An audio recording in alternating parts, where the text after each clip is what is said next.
Sidang kasus Ahok diprediksi akan berlanjut hingga hari pencoblosan pilkada berlangsung pada 15 Februari 2017.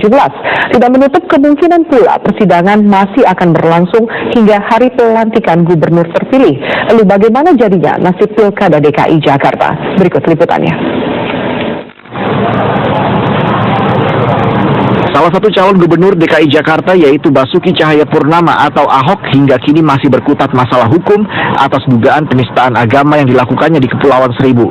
Hingga kini Ahok sudah menjalani sidang keempat dan masih menyisakan rangkaian sidang yang diperkirakan memakan waktu hingga hari pemungutan suara, bahkan hingga pelantikan pasangan terpilih.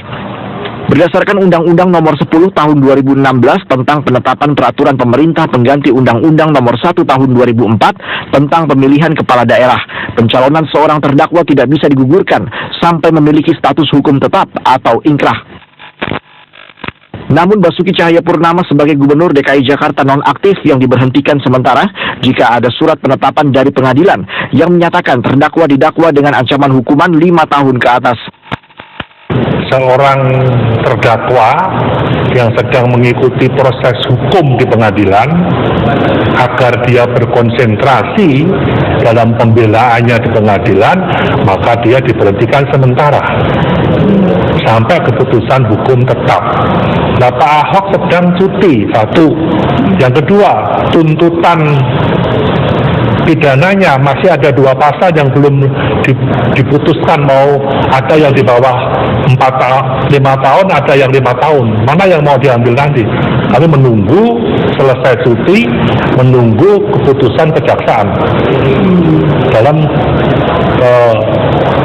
persidangan nantinya. Itu aja. Sementara itu, Komisi Pemilihan Umum menyatakan tahapan Pilkada DKI Jakarta tetap berjalan sesuai ketentuan, meskipun proses hukum dugaan penistaan agama yang menjerat salah satu kandidatnya, Basuki Cahayapurnama, tengah berlangsung. Untuk pelantikan kandidat kepala daerah terpilih yang masih menjalani proses persidangan, KPU menyerahkannya kepada Kementerian Dalam Negeri sebagai pihak yang berwenang mengatur dan menyiapkan pelantikan kepala daerah oleh Presiden.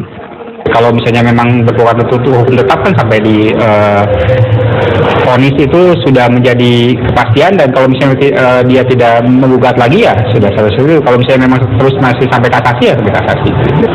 Sepanjang dia memang belum berkekuatan hukum tetap kan masih menjadi bagian dari proses yang dilakukan dalam pilkada. Jadi akan tetap dilantik.